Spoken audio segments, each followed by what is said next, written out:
thank you for joining us today on The Real Virtual Show. I am your host, Malia Probst. I am joined today by my co-host, Blake Liebel. He is CEO of Fantasy Prone, former world champion of Half-Life. Blake, thank you for joining us today. Thank you for having me. It's always a pleasure to be here. I appreciate you being here.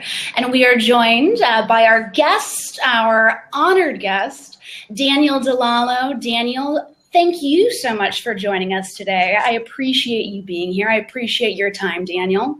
Well, thank you for having me. This has already been awesome. It's the first time I've used Blab, and this setup is great. And now all of a sudden I'm nervous, like I'm on a talk show. Yeah, thousands of people just pour in. So buckle up tight. So Daniel has had over a decade plus of experience in game development, game design, audio design, so much experience that it's actually very, very hard to sum it up. And so he has a long, illustrious career in the gaming sphere. And then Daniel has segued into traditional film and then pivoted again into virtual reality. And so he is now owner of 3X Studios, and he is a virtual reality director as well as entrepreneur. And I'm hoping that maybe you could unpack all of that for us, Daniel. So if you could kind of give us a better sense of kind of who you are and where you're coming from and kind of what your gaming background is, that would be amazing to kind of kick it off. Yeah, I mean, I started off as a gamer, as most game designers do. So since I was a kid, I was always fascinated with games and film. I remember, I tell this story one time, growing up, my family didn't have a lot of money. So our neighbors were the first people to get Nintendo on the block. And I used to sneak over their house at 5 a.m. and they'd catch me in their living room playing Mario Brothers. And they're just like, what the hell? This young kid, sneaks in our house to play Mario Brothers. But that was the start. I was just, growing up poor and didn't have a lot of means or anything like that. The only chance we had to escape, our reality was to, play video games or watch a great film. And my dad always would take us to the movie theater, and he would always get us when he could, for Christmas, the latest game console and whatnot. So I knew, at a young age, there's definitely things that I was always interested in, sports and the military. My family's big into military. But I knew at a young age, playing games and films, I wanted to be part of storytelling, and something that really connected me with video games, it was just as the game industry developed, basically they turned into interactive films. And I thought the power of storytelling could be done so much more. So I'm debating, which industry would I get in, once I get out of college, should I get into film? Should I get into games? So, when I get out of high school. And I ended up getting a job at Acclaim Entertainment. Do you remember that game company? Acclaim. Oh, yes, indeed. Yeah, that was a wonderful game company. Yeah, Blake. I started at Acclaim as a tester. And it was wild. People talk about what the game industry is like and stuff like that. But, going into and playing games for a living, that's what we were doing, and testing them and just writing about them, I thought, this is freaking cool. I really want to make games. I want to be part of that process because, the designers are off in their own studio hidden from us. And us, lowly testers, we only get a taste of what's going on. So Acclaim ended up locking the doors on us one day. It was just they were prolonging a bankruptcy that was inevitable for that company at that time. And they missed a pay period with us, and they just kept on saying, don't worry, we're going to be fine. And then we all showed up one day, and all our stuff's locked in. All the doors are chained. And all our Oh, no. Not your favorite backpack. Yeah, for real. So after that, I was I really need to, focus on, I want to step up my game. I really want to become a real solid game designer. And, being at Acclaim, I really learned the different disciplines that were, required to build a game. And one of the hardest one was engineering, of course. And I was really crappy at math. But I knew if I was going to become a great, well-rounded game designer, I would have to know engineering. I would have to know art. I mean, a designer, you know, one thing that a designer has to know is how his designs impact all the different disciplines. So if you come up with this cool design, I mean, it could be really, really cool. But I mean, if it's going to require all your best engineers, your tools guys, your art guy, I mean, you're living in a fantasy land when you're trying to come up with these things.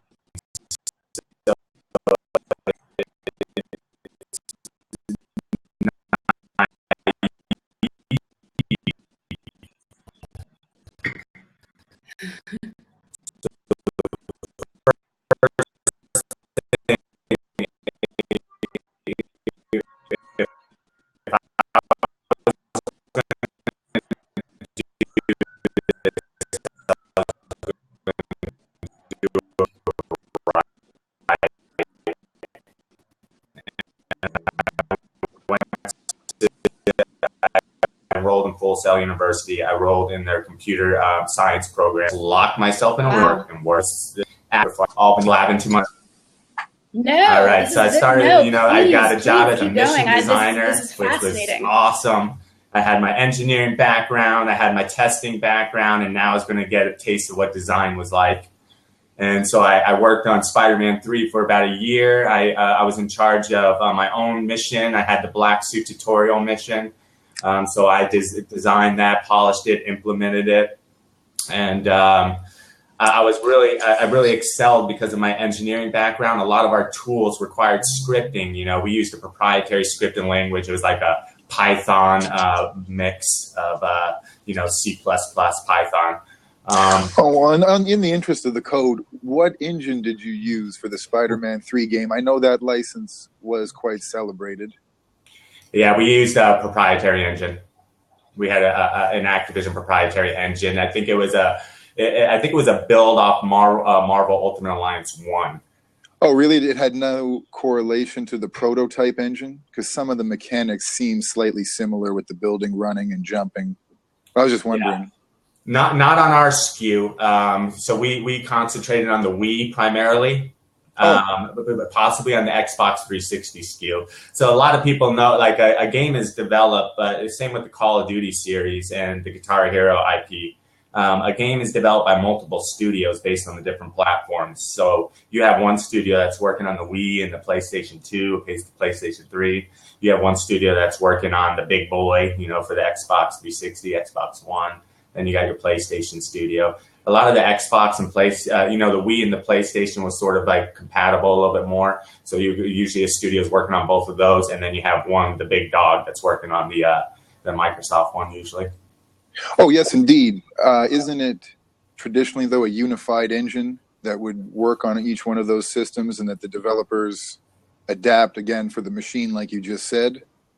Yeah, traditionally, it depends on how your company, your studio's workflow is. Sometimes you could just take the, you know, it all depends on your studio. I mean, if we were developing a new a thing for the Wii for our own proprietary tools and all of our stuff, so we were using a hybrid based off their stuff and using our proprietary stuff with it.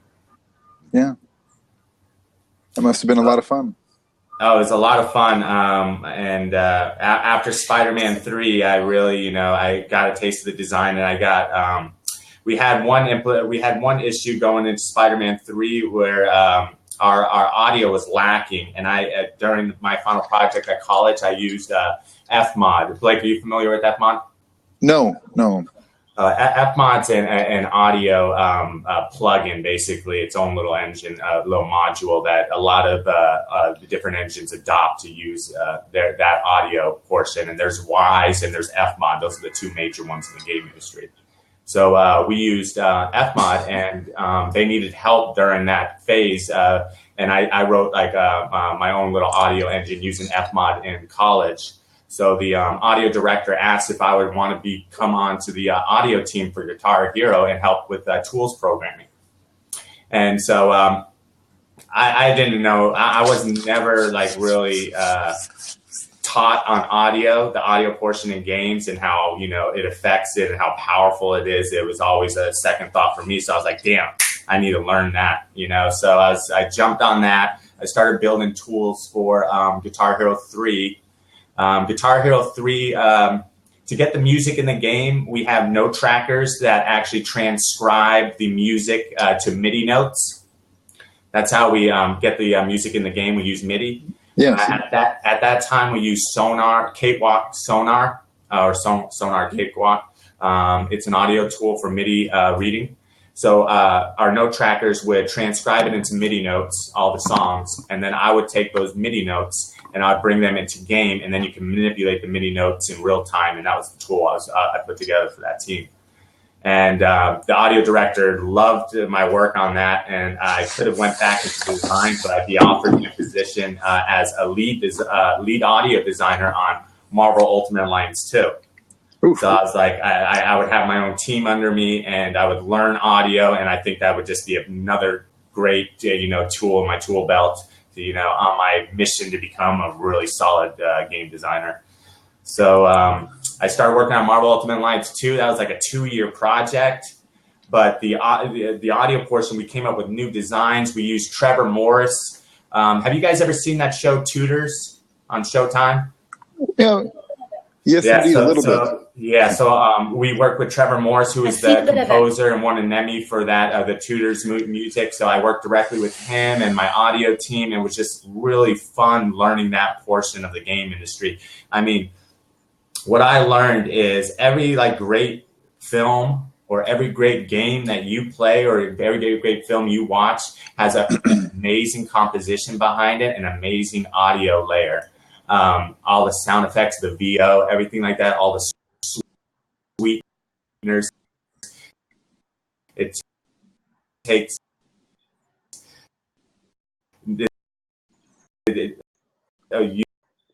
usually storytelling,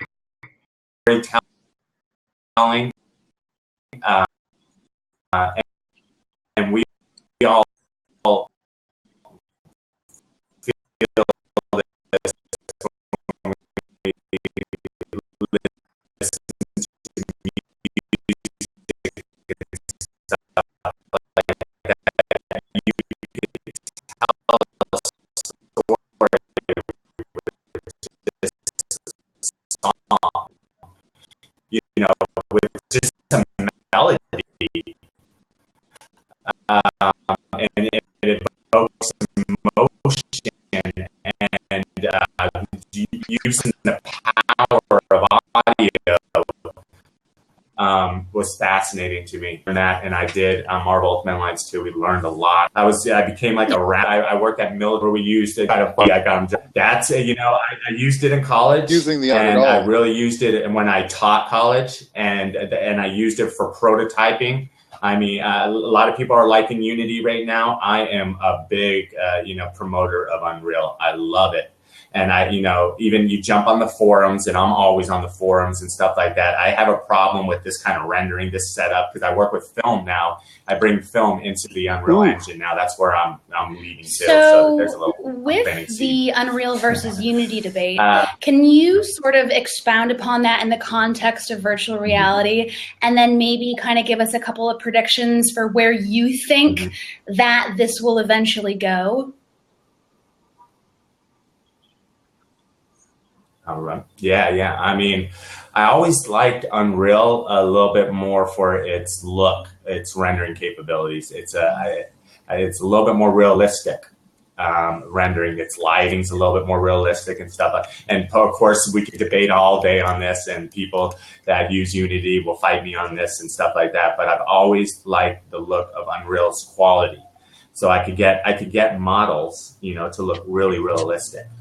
And that is the goal. I mean, to combine film with the realistic rendering capabilities, that's what I'm doing. The one thing where Unreal's lagging on is, and I'm always trying to push it, and I talk to people I know working over at Epic and stuff like that, and I'm really trying to push.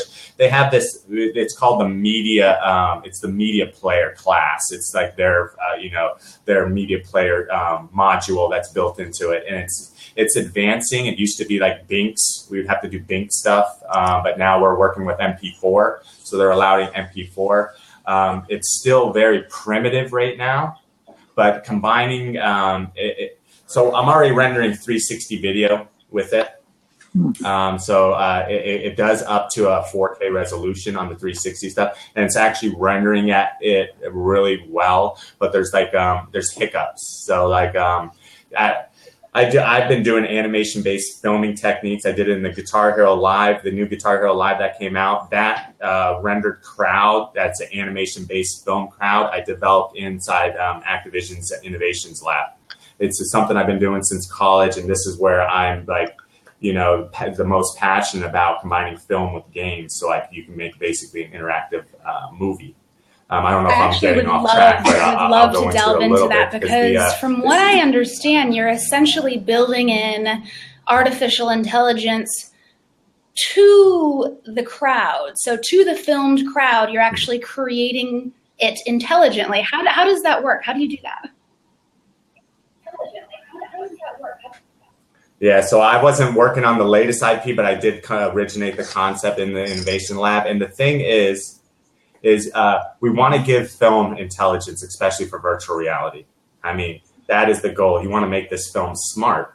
Games are smart. They know where the player's looking. They know what room they are in. They know how long you're in there. They can tell you all these different parameters and analytics you're getting from the game engine. You want films to have that same data now. You want to know what your focal point is, what your user's focal point is. And you can adjust, you make the film dynamic based on that.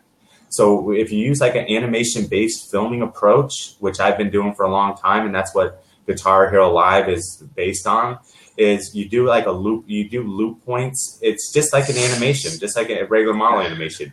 You film it to do loops, and then you have action points based on those loops. And you take in data from the player, and you create a whole feedback loop system for your film based on that. And you just seamlessly loop into action points and back into loops. It requires knowledge on the filming side. You have to know what you're doing when you're filming, and you have to make sure that you're going to be able to blend the loops with your actions. And if your film guy, your director, he knows that information, when he passes it to your game guys, they could take in those videos and they can make a whole feedback loop system based on that. So you can make it almost sounds like a very advanced version of rotoscoping, if indeed the impetus is live action capture. It does harken back slightly to Ground Zero Texas and Sewer Shark on the Sega CD. This is where the concept like Sega CD is something that's always fascinated me. To be able to have that with an extreme amount of options in real time could be interesting, but there would never, or are you interested in having someone have a remote during a movie or a television show and in any way controlling it? Or are you... No, so like how I'm utilizing it, I just did. I'm working on like my own documentary right now. So I'm building it into into a virtual reality experience. But what it is so I'll just give you a quick breakdown. So I'm walking. It sort of goes into your memories. So I capture my memories in 360 videos and stuff like that, and then I capture certain points like me watching, so I'll have a scene where I captured myself or an actor on a green screen and he's watching a film, right? But I used an animation-based filming, so when the user's walking by his room, he knows he's walking by, and then the film reacts to him and starts going into its loops. Now they're looking at each other, they're making eye contact, and if he looks away or walks away, then the user will just go back to watching his film and stuff. And then if he walks back, if he comes back a second time, then my guy goes from a loop point to an action. Like, why are you still walking here? Like interactive offshoots of the story. Should you want to meander around the world? That sounds very interesting. if that's what, if I interpret it correctly. That's one Open example. a drawer and Sorry, go ahead, Blake. oh no, forgive me. It sounds, Daniel, like virtual reality is something that was almost a natural, organic next step in your career with such an illustrious background in video games and video game development, and then traditional film, traditional media, and bringing those two together is really sort of where I see the future of storytelling going in virtual reality. It really it seems like you've sort of found your niche in this industry. I did, once I tried VR for the first time, it hit me. What was that magic moment for you? What was that magic moment? This is where it was the magic moment that just was like all that you've been trying to do is this is the space you need to do. I'll put it all together. And now finally you could tell the kind of stories that you want to tell. It was never enough for me. Even games, and I felt like I was missing something. So then when I left the game industry, I was offered to take a senior design position at Raven, working on the next Call of Duty, which was Advanced Warfare. I mean, it's a 6-figure job, big bonuses and stuff. And, I had that option, and everybody, that was in my position would take that option. But I was missing something. I was missing an aspect of the storytelling because I wanted to really look at films and combining the two, because I go back, I digress back to my childhood and stuff, like watching films and games. I wanted to escape my reality, but I wanted not just to watch a hero. I wanted to be that hero. I watched Rambo. I wanted to be Rambo. I watched Rocky. I wanted to be Rocky. Why can't I be that? And now the users that check out my content, they're going to be those heroes. I'm going to make sure of it. Where virtual reality and storytelling lies, it almost seems like it's in this perfect gray space between this perfect gray area in between total consumption of traditional film, 2D, and then total control, traditional video gaming. So bringing these two together, what an incredibly exciting time that we can all step into our favorite stories and not just passively consume Rambo, become Rambo. It's really cool. That concept of agency. Would you mind sort of defining that concept of agency and sort of how it applies to video games and then how it pertains to virtual reality in general? When you say agency, are you talking about like avatar? Agency, I was kind of meaning avatar? The ability to affect your environment. So, for example, in a video game, we typically play the God character, the creator, the total leader, and you control the narrative. And so you would have like complete agency. A lot of the mobile content that's out right now in virtual reality, we don't have any agency. So meaning that we can look around in our environment, but we can't affect change in that environment. And so that's kind of where I kind of want you to unpack that a little bit for us, and where do you sit with that? So being able to affect the environment and change it, basically, we're talking about here, right? So like in VR I work right now a lot with Leap Motion. Yeah, would you mind just telling us a bit about Leap Motion, just so we have a moment of context? Yeah, so Leap Motion is a motion tracking module that a lot of the VR companies are working with right now to capture basically the movement of the hands primarily. In a lot of our prototypes, we have rigged arms and rigged hands, and with the Leap Motion, you can put out your hands and you could move your fingers, and it's tracking all your movement. So now you have that extra sense of presence where you're not just looking around, but now you're feeling around.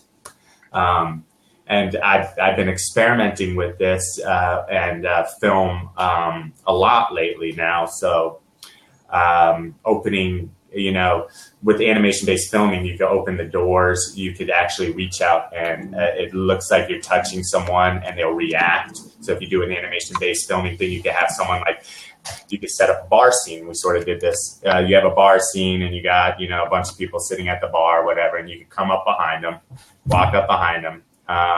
And you tap them on the shoulder, and then you do an animation of them turning around and looking at you. So you're affecting the environment like that, and it just adds a whole nother layer of immersion. And you can take that to, that kind of design really far using that leap motion. I think you being able to track people's motion, combined with all the VR stuff and using holophonic and binaural recording and stuff like that, you really are going to immerse the users and to tell the story, better. It's all about, bringing the user. How far can I bring you into the story? All right. I want you to forget everything. I mean, this is my goal. I want you to forget everything that's going on around, and I want you inside my story. I want you to be in there in that moment completely. So what tools can I do that with? I'll give you hands, I'll let you move around. I'll let you, interact with the film. I'll let you do it. My mission is to, fully immerse you into a story, and I'll use whatever tools necessary and leap motion. So I have a question here, Daniel, if you wouldn't mind answering this. And this is something that I definitely wanted to ask you as well. This is such an exciting new space. And so for someone starting out, what would you recommend them starting on? Like certain classes, certain skill sets, engines, perhaps? Where would you suggest starting? I mean, people that are trying to get in the industry right now are in a great position. I mean, if only I was at your position when I was starting out. You have the tools now. You could download the software. You could download Unreal for free. You don't have to pay any licensing fee. You could create your own experiences, and they won't take any money until you make at least $3,000, and then they only take 5%. That was not possible, a few years ago. And even, talking about 5-10 years ago, you would never be able to afford using that license. And now they're giving it to you for free. You have the tools. Now for VR, if you want to get into virtual reality, basically you want to start practicing, experimenting with interactive films. You don't want, no matter what, it's going to be ended up becoming obsolete, or just not obsolete, but it just started the norm that everybody just looks around a video. That's not going to be enough. And if you want to progress and you want to beat out the competition, start working with how you're going to interact with the film. If you want to go that route. Now, if you want to go into the game development route for VR and stuff like that, you grab Unity. You grab any of the plugins you can, you grab Unreal, any of the VR stuff that you can get, and you start just building. You go to the tutorials. They have amazing tutorials on their websites. You could learn. I don't want to tell people this, but I mean, you literally could bypass college these days if you want to become a virtual reality designer. You can make your own games without even going there by learning on all these tutorials that they give you. They are broken down, and you have all the experts talking, to you. You have the actual developers with the beautifully made tutorials that are breaking it down with you completely. And then if you can't understand something from that, then you go right to the forums. You ask the questions. I always get my questions answered on the forums. So you're in a great position. Just grab an engine that you like. If you like to create your own assets, like build a world, Unreal is great for blocking out levels and worlds and texturing and stuff like that. If you want to take a lot of people's assets and build a world and do it that way, then you would go with Unity, because then you could buy a bunch of people's assets and they don't really have the building brushes that Unreal has. But if you consider yourself more of almost like an artist, like a 3D artist, you might want to look at Unreal, because you can model a lot of the stuff inside the engine. And you can prototype pretty much anything you want. You have an idea, and there's I mean, people come to me for the craziest ideas, and I could rapid prototype them once you know the tools. So just pick out a tool that you like, start practicing with it, and start building a prototype that you think will be a cool design. Start breaking it out, and you'll be well underway. Thank you. So we've mentioned quite a few topics here. I have a couple of questions I want to get to in just a moment, but I want to kind of throw a couple terms your way. It seems that everyone has a little bit of a different idea of the definitions of what these words mean. And as the language for virtual reality kind of evolves, so too will our words for them. So, we've all heard 360 video. What's 360 video? Is it true virtual reality? What's augmented reality? Is this mediated reality? Would you mind sort of unpacking these terms for us just a bit? Because I think that there's a lot of confusion out there about those terms. And I know that your company is doing quite a bit of work in 360.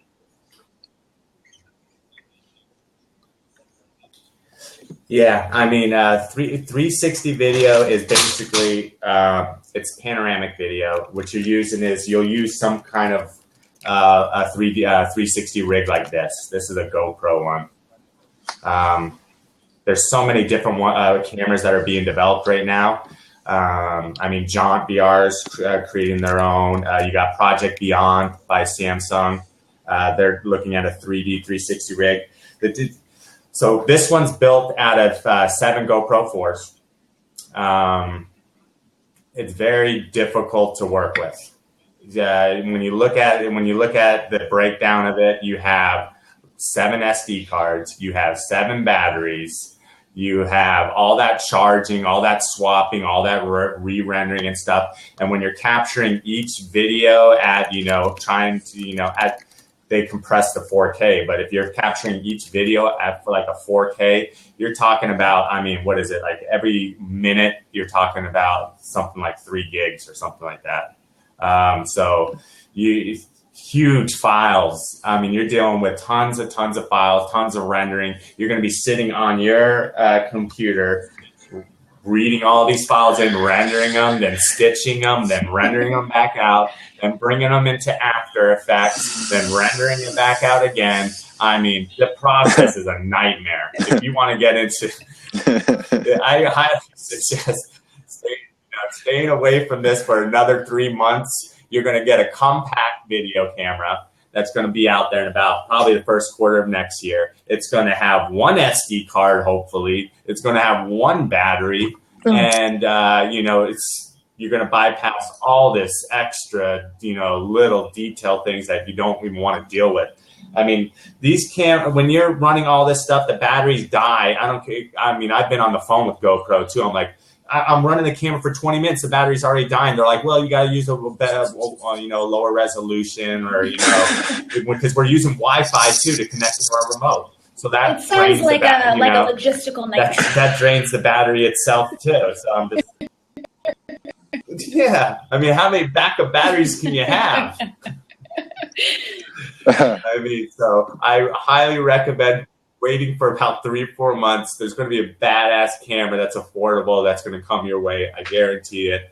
A lot of people are making it. Lytro, Lytro, maybe I should type that too, is making one. They're giving out prototypes right now. That looks really good because a lot of people are talking about that. Like John and Paul over at John and Paul's Studios in Canada that did the Cirque du Soleil.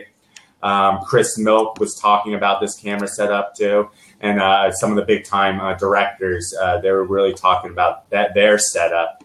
So I know John is trying to work on one that they're giving to their partners right now and looking for a consumer model. GoPros they don't care. They're just like, we like that you have to buy 10 to 14 cameras, 14 if you want stereoscopic. So they made a rig that has even more cameras on it. Thank you, GoPro. Instead of making one compact one.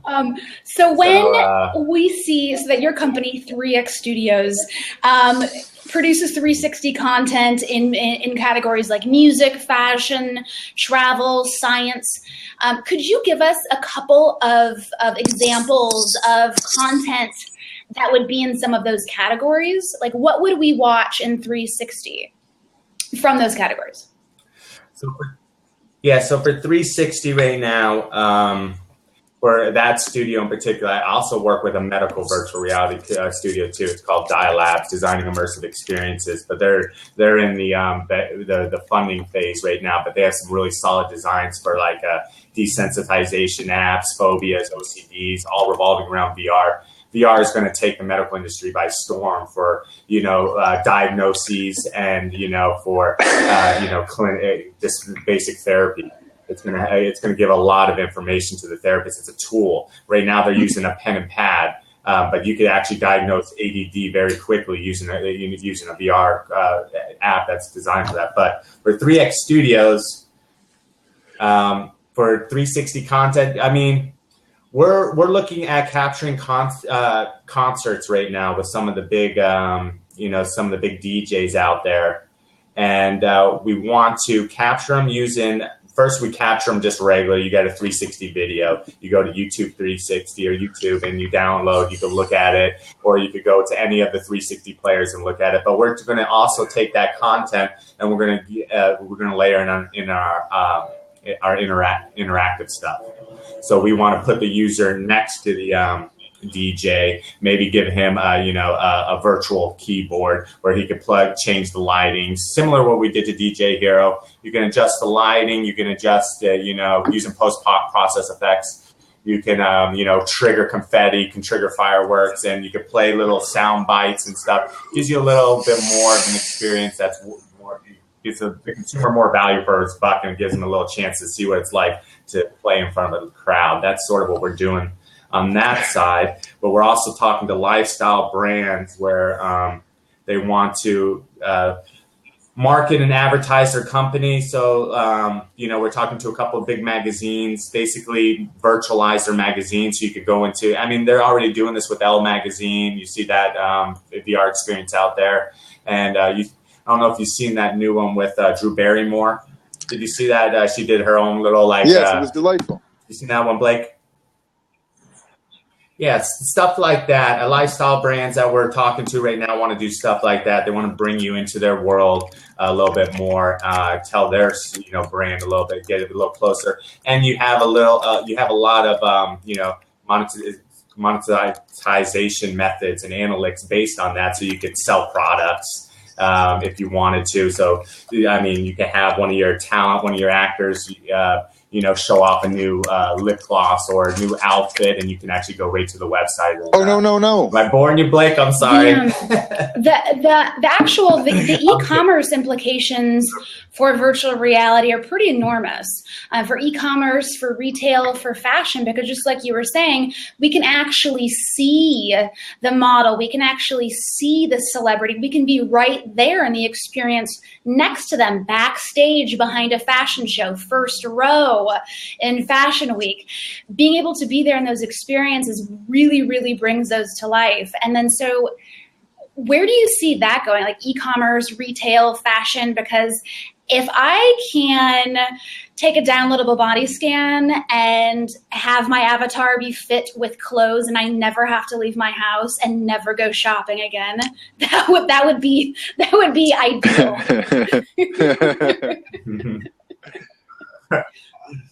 That would be ideal, because honestly, shopping is a nightmare when you want the different outfits, different, colors, all that. I mean, to be able to do it from your home could be very convenient. I mean, it's going to happen. Yeah, it's going to be convenient. It's going to happen. People are already working on it, and it's going to streamline that process. And you'll get a little bit more detail on it too. I mean, so a lot of people are trying to tell a story with their, clothing lines or their brands these days. So like Tom's Shoes, they just did a VR experience. It tells their story. So you can actually try on the shoe, then you could go into detail on their story. You could watch how it's being manufactured. You could talk to the designers that are designing it. You could really understand what you're buying these days. And I think we're all, information hungry. It's the decade of the brain. We want information. We want to be fed. We want our knowledge of what we're doing these days. It used to be, you just took out the thing and oh, that looks good, that fits me. But now, I mean, where is that being made? Is it being made in the U.S.? Is it being made somewhere else? Why are they making this? Like, what are their factories like? What is their corporate structure? Are they good to their employees? Do they give back to the communities, or do they just take? Okay, I mean, there's a lot of competition out there, and if you're just someone that's just trying to make a buck and take advantage of people and don't even get back to your own employees or your consumers, then we're not going to. People are going to stop purchasing stuff from you. We got your your competitor right here that's making the same kind of product, and he's giving back. And he's showing, and his story's being told, and we're going to be able to help tell those stories in VR better, and people are going to get a much better understanding of not only the clothing they're wearing, but of the food they're buying too. This is a huge concern. I'm very into like what I'm putting into my body, which as a kid, my mom would just give us anything you could eat, whatever. But now a lot of people are conscientious of what they're putting into their body. And I want to know what these companies are doing, how they're making my food. Right. Where is it coming from? How are they making my food? And what is their corporate model? Are they just, are they feeding me junk? Are they really looking after my best interests? And for VR directors and content creators, we're going to help these brands tell the story much better, and consumers are going to get a way better understanding of buying products. So VR is not for just games. It's not for the film. It's for the evolution of information and how it's. Yes, I'm really glad you brought up the food, because I think the great driver of virtual reality will first exist within industry testing things, going back to potentially a seamstress who could be working on a plethora of different models, and then after she had finished something, could watch it in a hallway with wind or specific lighting, and then see if she wanted further adjustments. I apologize for being so redundant, but any sort of pipe work for heavy industry or inside an engine, to see an engine in real time moving all the parts and pistons and elements I don't understand would be very beneficial for the engineer who did understand it. And I think a lot of the most simple uses are going to come from industry testing things and coming across certain things that are just pleasant and delightful that get put in the side while they're on their quest for perfection. Exactly. Blake, you're right this on medical that. Equipment is so exciting to be able, there's a lot of things that seemed like an imagination that now can be achieved. Like in the movie Inner Space, we're getting close to that now. Yeah, definitely. And it's really it's exciting. And so I go to a lot of different like shows and festivals and stuff like that, but not just gaming related ones, just festivals in general. And a lot of people are like, when I bring up virtual reality, they're like, I'm not big into gaming or something like that. It's just like, I'm a game designer. I'm telling you, it's not for games. I mean, normally we would be promoting the game portion of it, but it's not. It's a new way to consume digital content. I mean, you're consuming it on a 2D screen. We are forcing ourselves to consume this content like this. It's not natural. This is natural, being able to look around your room and consume, everything in at once. This is not natural. What an interesting concept. So, version of augmented reality where you were doing, I don't want to call it bookkeeping, but keeping track of records, to be able to turn around to find a file and virtually open it. That wouldn't be annoying or a hindrance. Technically, if you were watching a show and it said turn around now, that might not be the most delightful thing to do. But again, if you imagine you're in a world of all the files you need, and wherever you look, you can access something, even organizing such a layout could be a lot of fun. I want to look up to the left to get my photos. My favorite websites are on the right. I got the hard drive here, this partition of this drive here. If I want to look at the settings, it's down here. That becomes, much like you said, a 360-degree productive, efficient electronic digital experience. That'd be wonderful. Yeah. It makes answering emails sound much more fun. Oh my goodness, all of those things that you could look at a voicemail and stretch it and slow it down and just have fun, like in Minority Report. But yes, emails, the email, I shouldn't complain about it because everybody enjoys email, but there is something that could be improved upon with maybe some of the formality involved with the email, or chaining together multiple emails from the same user. I wonder if... Oh, email is so broken. Is that fully charged? Was it green? And, that no one knows better than the people doing it, but there's always room for improvement. And I speak for myself. I want to go back to some of these questions that we got.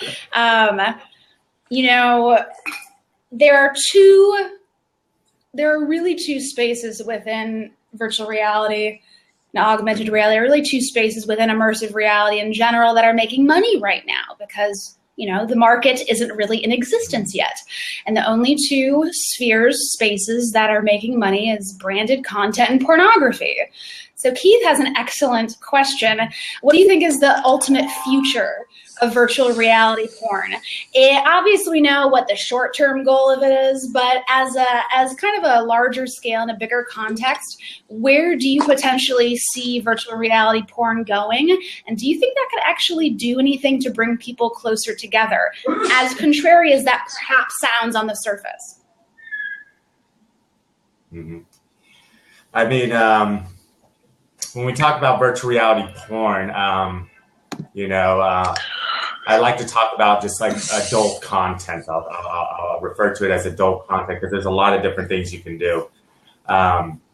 So for adult content, it's not just about, sexual relations, with a virtual avatar or, the actual person that's, being able to reach out and touch them and stimulate them based on different, peripherals, or however it's going to evolve, which it's already evolving now. But I take, for an example, so when you are in a relationship, and there's a lot of people that never even experience what a relationship's like. They never really find love. And it's sad, but it's sad. And a lot of people that do find limited love, they get hurt, and they can't connect on that, physical level that, is adult related, So the way it's going to happen is, there's going to be virtual reality girlfriends, there's going to be virtual reality boyfriends, and you're going to be able to interact with them on a different level. And I don't think it's a bad thing at all.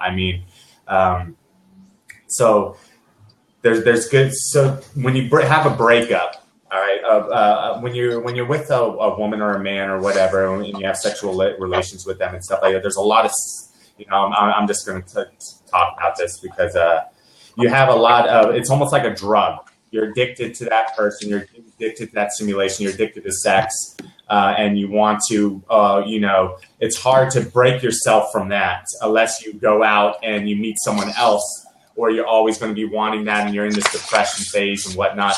If you have your option here where you can interact with, not just a 2D screen, but you interact with an actual, feels like you're with that person. You're with another person in that room. I see having this ability or this option, being able to interact with a sexual partner in a virtual world, as, it could be really helpful. Yeah, long distance relationships, actually being able to have intimate experiences across the world, across the nation, being able to actually come together in a virtual room and just have conversations. Right. Yes, indeed. It is on an intimate level, quite a complicated idea, because really what it would serve as is more of a complement to an already existing healthy relationship, much like Malia just said, because if it is used as the primary source of a relationship, then we are embarking on something that is not 100% wholesome, as the connection between two physical beings is now being separated through technology. And even in the very simplest of ways, there could be startling reductions in birth rates. As most importantly, social quirks, things could come about that we wouldn't even know about until 10 years after people had started relationships like this, where they're servicing themselves. Indeed, it will be intimate and there'll be human interaction, but it's not, I shouldn't say a human interaction digitally. The lack of physical content opens up a gateway for a tremendous amount of unhealthy behaviors that I'm not even educated to discuss. But they've done, these articles that a teenager in a PlayStation 4 and a porno and access to the internet and pizza is a dangerous thing for their social development. And they've noticed it more and more during the Call of Duty rage the last 4, 5, 6, 7, I was really since Jason West's first one. So it's about 10, 15 years of solid Call of Duty years. But you don't benefit if you don't leave your house and experience things live. And you will also shut down a sense of awareness, one of the human senses, being able to sense people. Even if you don't like superstring theory, you can respect it. And to cancel that out entirely, it seems a little scary. But on a positive note, as a compliment, if you were to see a nurse or you were to go through recovery, PTSD, things of that nature, and have someone talking to you and holding out their hand, well, that could be very beneficial, because you can't always have 100 people in the room. And that is really, I think, the medical applications, as we were talking about earlier in the therapy, therein lies the true gift right now. But long form things, I'm not, it'll be very interesting to see what kind of media evolves. But like the internet and the CD-ROM, hopefully porno will lead the way. Yeah. Hopefully, for revenue right now, porno is probably going to be people do still want to see loving things. I imagine some of the videos are traditional and wholesome. So that just speaks volumes of, again, as a tool, a complementary tool, because you don't want people walking around their apartment only in these augmented rooms and then having sex in another augmented room, and then they actually never leave their home unless that is something that is desirable. Unless that's because even for me that sounds like disturbing. Is the absence of good afternoon would be, that a lot of that is important, I think. It's like the mixing of energies during the day. Absolutely. I opened up the fourth seat if anyone like to pop in and ask Daniel any questions, or perhaps share your perspective or give us some opinions or whatever. That's absolutely fine. Please do so. You can go ahead and call in whenever you'd like. I kind of wanted to play devil's advocate here, Daniel, and this is kind of playing off of a prior question. So, and into something that you say yourself. What if a game can make your dreams a reality? What if a game can make your dreams a reality? Would you ever want to leave that game? Is that going to decrease our interaction between real people? Is that a good thing? Is that going to decrease our social interaction, or is it just going to change it? Is this evolution, or is this the apocalypse? Great question. I was working on this a lot on Guitar Hero, the latest one that we were working on in the Innovations Lab. And I worked with a really small team in there. And they were working on the ergonomics of the controller, that 6-button controller configuration. We had multiple strings at the time. They didn't end up going with that. So most of the portion of the team was working on that. And I was working on basically making the user feel like they're on stage, like they're a rock star, like their dream came true. So the first prototype I put together was you were first person, you were the star, you're walking through a hallway, everybody's trying to take your picture, people trying to pat you on the back, people are with their cameras, everything like that. You hear the crowd booming, then you get into the elevator, you go up and pow, you are on stage, and here it is, your dream just happened. You're in front of, 50,000 screaming fans that are there to see you. And I think the power of that is not going to, is a great thing, because not only do you know finally what sort of that dream could feel like, you get a taste, you get a real taste of what that could be like. And you really figure out, do I really want this? Do I want to be on that or stage? Or do I really want to be in war? Do I really want to be in the military? What is war like? You know, there's a lot of people that want to see what war is like. And with VR, we could really give them a sense of what that's like. You could really give them a sense of that experience of being on stage. Really, their dreams we could bring to a reality that's very realistic. And then finally, you could be like, wow, I do. So I don't know. I have a side hobby where I do cage fighting. I know it's a little crazy, but I like adrenaline sports, and I like to test myself. And it's like a chess game. A fight is like a chess game with your body. But I never knew what that experience was like getting in there. And when you get exposed and there's a big crowd and you're inside a cage with another person, if I could practice that in a simulation, it would help me control my adrenaline dump. It would help me, control my breathing. It would help me to handle that kind of dream that became a reality much better. You want to be a great singer, you want to be an artist, you got to step on stage with all these people looking at you. You have to know what it's like so you can break, you can desensitize yourself, just like public speaking. The more and more you feel, the more and more you do it, the more and more you're going to get better at it. It's going to help you make your dreams a reality. That's so funny. I appreciate you bringing up the cage fighting. Because that actually answers a question that I really had for you, Daniel. I know that I think it's jiu-jitsu that you practice. I see these pictures of you with sharks. I see you cage fighting, this MMA stuff.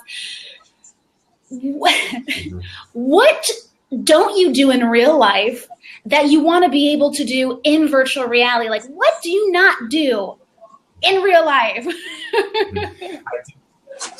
It all comes back to wanting to tell us a great story. Everything I do comes back to that. So I feel, I cannot tell the story of a fighter without fighting.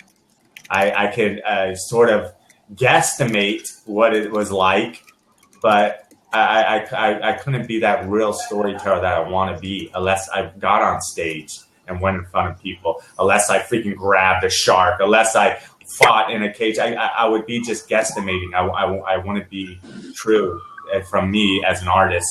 I want to be a true creator of that content. I would only be guessing what it was like. And if I want to make a real story to you, if I want to connect, which I really do, to users and to my audience, and the people that follow my work, I really want to connect with a real story, and I need to know what it was like. That's awesome. Joe Wilson, how are you, Joe?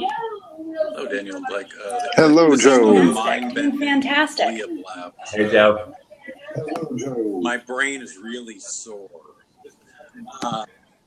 Been stretched a lot today. My question is admittedly self-serving.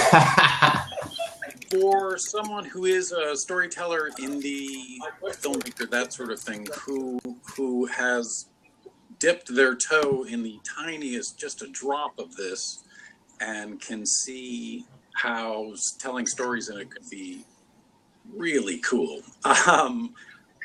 Where would one start, and is it gear? Is that the obstacle? Is it the tech that's the obstacle in terms of the learning curve and actually being able to make something?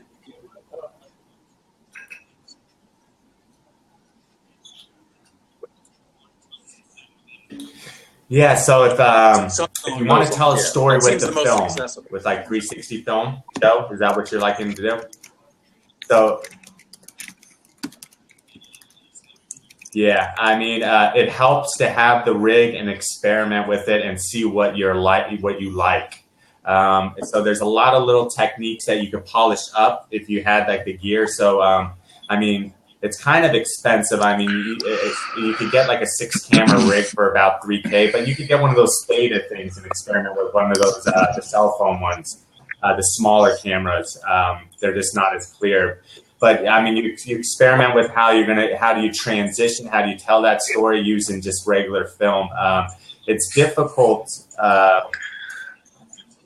a lot of the traditional stuff that's done with films, a lot of things like Spielberg and stuff, he uses his own like techniques with framing and how he frames and locks on someone for emotion and does like a small zoom and his movements of, he tells a lot of story with how he's framing everything. The similar with 360s, how are you setting up that camera? How are you telling the story? Now how are you bringing the attention to what you want? So here's the attention right here, but you got someone on an airplane, right, looking over here. The story's going on over there, so you got to make sure you have these triggers to bring the attention to where you want your focal points on. So if you had a 360, rig, you can experiment a lot with that, whether it's, whether you're using like UIs or however you're doing it with audio. You could bring audio cues and stuff like that. You'll be able to experiment where you want the user to focus, which is key. And then once the user is focusing in there, how are you presenting it? Now I'm messing around with like small, slow movements with the camera because I don't want to induce motion sickness, of course. So I'm very subtle, but I get like very small little movements. So it sounds almost like a little more theater. Stuff like that. That helps. Yes. It's like a live action performance. Actually, it's a lot of theater involved in this, and less of the traditional filming techniques. Very cool. It's a combination of filming and theater, and that's what we're learning a lot. Thank you. Thanks for taking the time. Thank you. Joe. Sorry, Joe. Bye, Joe. Thank you, Joe. Joe's off to buy 8 GoPros and put them up in a ring. Going good. It's been a little while since I've been free to watch the show. How's it going? I'm glad I was free now. Hello, Blake. Well, thank you so much for joining us, Matt. Hello, Matt. How's it going? Great name. Thank you. I had a question. Daniel's your name? Okay, cool. So I think with like a lot of products or technologies, there's the law of adoption. I forgot the actual word, but like the law of adoption, where there's the innovators, the early adopters, the early majority, and the laggards. I think when it comes to virtual reality, all of the early adopters are going to use it for productive things because they know the value of it. They're gonna buy it because they see everything that you've been saying is awesome. And I'm definitely a critic of virtual reality a little bit for reasons I'm about to go into. But what you're saying is gold ways to use it. But what happens when it gets to the early and more specifically late majority, when people use it just because it's cool and they put it on just to hang out with their friends? And really you see like this is a little outlandish, you could say. But in 10 years, you see a lot less people on the streets because you don't have to be on the streets when you can be on the streets in your room. Like what happens when it hits the majority, not the people like us, I guess is my question.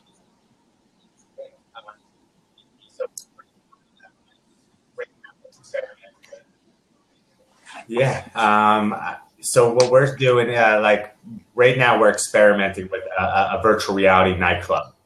So you can invite your friends and you guys go out to. And when you think about this, when you go to a nightclub these days, I don't know if you go down to Miami or New York. I'm usually in my room working, but if I get out and I go out, it's a lot of money. I mean, your cover charges, your drinks. It's never what you envisioned. Like it's crowded, it's packed. It's not like the nightclub you're envisioning, but in virtual reality, you can make that the nightclub that you wanted, and you and your friends can go out and enjoy yourselves and spend, whatever it costs for the download, $6.99. You're spending like $7. You get even in a better experience, and you're not out drinking, and driving and dealing with all that other mess, getting into fights. I don't know, like certain areas that you go out and there's always some guy that wants to test you. I mean, I am the most non-aggressive person. I might do cage fighting stuff, but I know I respect. I do not want to fight anybody. I've seen the worst things happen in like bar fights. People get hit with beer mugs. and all sorts of stuff. But there's always, when you're going out, there seems to be always this controversy and stuff like that. And if you still want to go out and enjoy yourself with friends, this just gives you an alternative, you know. I'm not saying, you know, to just adopt this and this is what you do. But, you know, Friday night, you know, when you're not feeling it, like going out there, spending a lot of money, doing all these things, but you want to hang out with your friends, this is going to give you the option to do that. Yeah, like, which is, I think it's cool, very cool for if my friends live somewhere else. If they live somewhere else, like if I can't normally go to the club with them, I think. I mean, like I have many different opinions on it, but when it comes to things that I am not able to do without virtual reality, that's cool. That's cool. Yeah. But when it kind of stems into a little bit of just, I mean, I'll use the example. It's kind of rough, but I feel like a lot of people in like the world kind of. I mean, not a majority, but like a lot of people are a little lazy, and then they would have dreams, but they don't want to work for them, and they just work their 9 to 5, and like because they don't want to work for their dreams. Well, I feel like I see virtual reality a possibility to give these types of people just I don't have to work for anything anymore. I can just put something on my head, Oculus on my head, and live it for $6.99, and it's. I want to like virtual reality, and I like the way it's been used thus far, like completely. It's just I'm very skeptical of the future. I don't know. I just when it hits the I'm really the late majority, to be honest. I wouldn't say the early majority so much, but I don't know. It's just I never talked to someone who's like been embedded in that culture, like other than Malia before. But what are your like? Do you think that's a problem or not? Not really. That is like, I mean, we're facing this problem right now with video games and the internet in general. People aren't leaving their house. You know, they're sitting on. They're playing video games all hours of the night. I mean, I was one of them. You know, I would. Before I even got in the game industry, I would spend hours and hours and all my days playing Call of Duty and stuff like that. Honestly, I missed out on a ton of experiences. I never got to do things. And, by that time, my age had surpassed, you know, I couldn't do those things. I could never, you know, I missed out on seeing certain baseball games and football games and seeing a concert that I really wanted to go see, but I was stuck playing freaking Call of Duty. I don't see VR as, taking away, but given that option to have those experiences that that you missed out on. You know, you didn't make that concert, and you should have, because you would have had a blast to watch. You could do it right now. You could relive that concert that you missed. Someone could capture a birthday party that you were too busy playing your video games or on your internet or at work and stuff, and you missed someone's birthday party, but you could relive that experience. Or have that wedding. You couldn't make it to that wedding. You should have made it to that wedding because that after party was amazing. All your friends, all your relatives. Guess what? Sit in this chair because now you can. Yeah. Yeah, that's great. So Matt, I want you to like bend your brain around a couple of these things, and we're going to have to wrap up here very quickly. But I wanted to put a couple little seeds in your brain. Yeah, Matt, about some of the therapeutic uses for virtual reality and augmented reality, a lot of the practical applications in the medical fields, in real estate, in architecture, in space exploration. In pretty much every industry, there's the capacity for something awesome to be happening in virtual reality. So, Daniel, if you could maybe just bring a couple of big positive things in virtual reality to life for us. And so stepping away from the entertainment, stepping away from the gaming, stepping away from the pornography, stepping away from any kind of dystopian version, which is easy to go to. And that's absolutely fine to go to that because we've seen that a lot in popular culture. But the applications, the practical applications and the beneficial applications of this technology, they're enormous, absolutely enormous. Yeah. So I was telling Malia earlier today I was at a venture capital trying to get a project funded right now for alcohol addiction. So my family suffers from alcohol addiction. My father, my mother, my brothers. It's huge in my family, and it's huge with everybody around me. It seems like it's a real problem, and a lot of those problems are a result of like triggers. It's someone they're in this like rhythm, just routine, where they, you know, they have to go out, they have to do this, they have to do this, and these are trigger points, and there's nothing a therapist could do besides write on a piece of paper and say, well, how'd you feel when you walked into that bar? Oh, that's how, you know, well, what triggered it? Was it the music? Was it that pretty girl at the bar? Was it, you know, the smoke in the room, the atmosphere, the music? Oh, yeah. I mean, it's so primitive. It's ridiculous. And with virtual reality, now a therapist could be like, put on this headset. I'm going to put you into a bar and I'm going to examine exactly what you're looking at. I want to know your trigger points. Now I'm going to remove the music. Are you still affected? Now I'm going to remove everybody in the bar. What's triggering you now?